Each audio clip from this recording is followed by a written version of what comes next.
સુરત શહેર પોલીસ દ્વારા શહેરના અલગ અલગ વિસ્તારોમાં માથાભારે આરોપીઓ સામે કાર્યવાહી કરવાનું ચાલુ કરવામાં આવ્યું છે, જેમાં ખાસ કરીને માથાભારે લોકોના ઘરનું ડિમોલિશન હાલમાં પોલીસ દ્વારા કરવામાં આવી રહ્યું છે। ત્યારે આજે સુરત શહેરના લીંબાયત વિસ્તારના માથાભારે વસીમ પાર્સલના ગેરકાયદે બાંધકામ ઉપર પાલિકા દ્વારા ડિમોલિશન કરવામાં આવ્યું હતું, જેમાં વસીમ પાર્સલ દ્વારા બનાવવામાં આવેલા ગેરકાયદે ક્રિકેટ બોક્સનું પાલિકાએ ડિમોલિશન કર્યું છે।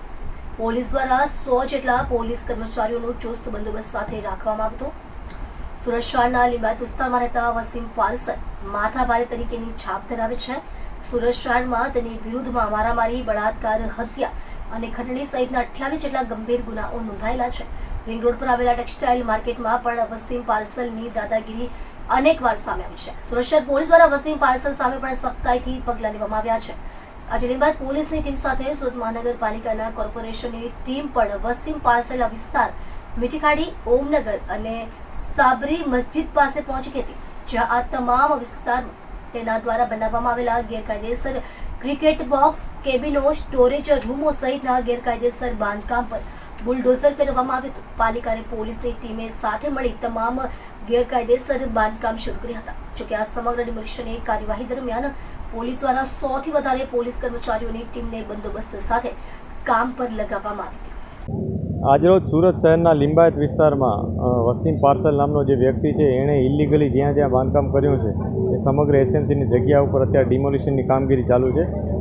વસીમ પાર્સલ પોતે બહુ બધા ગુનાઓમાં સંડોવાયેલો છે, જેમાં મારામારી, હપ્તાખોરી, લૂંટ અને અનેક પ્રકારના ચોરી આ પ્રકારના ગુનાઓમાં સામેલ છે। આ ઉપરાંત અમને વારંવાર ફરિયાદ મળતી હતી કે કેટલાક પોતાના માણસો દ્વારા મકાનોના કબજા લે, પછી કબજા ખાલી કરાવવાના પૈસા લે અથવા માંડવાળ કરાવડાવે। આ પ્રકારની અનેકવિધ પ્રવૃત્તિઓ એ કરતો હતો। એ પ્રવૃત્તિઓ આચરવા માટે એણે અહીંયા પોતાની એક ઓફિસ પણ બનાવી હતી। આ જગ્યા છે એસએમસીની રિઝર્વેશનવાળી જગ્યા છે, અહીંયા ઇલીગલી એણે બાંધકામ કર્યું હતું। આ ઉપરાંત એણે એક ક્રિકેટ બોક્સનું સ્ટ્રક્ચર પણ બનાવ્યું હતું।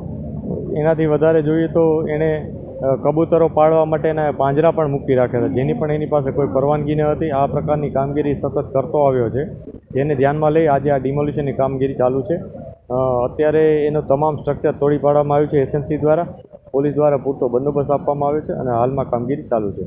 ગુનેગારોને શું મેસેજ આપવામાં આવે? એક જ વસ્તુ છે, એ લોકોએ ગુનો કરે છે, લોકોને પરેશાન કરે છે। જે લોકોને પરેશાન કરશે એના વિરુદ્ધ ચોક્કસથી કડકાઈથી કાર્યવાહી થશે।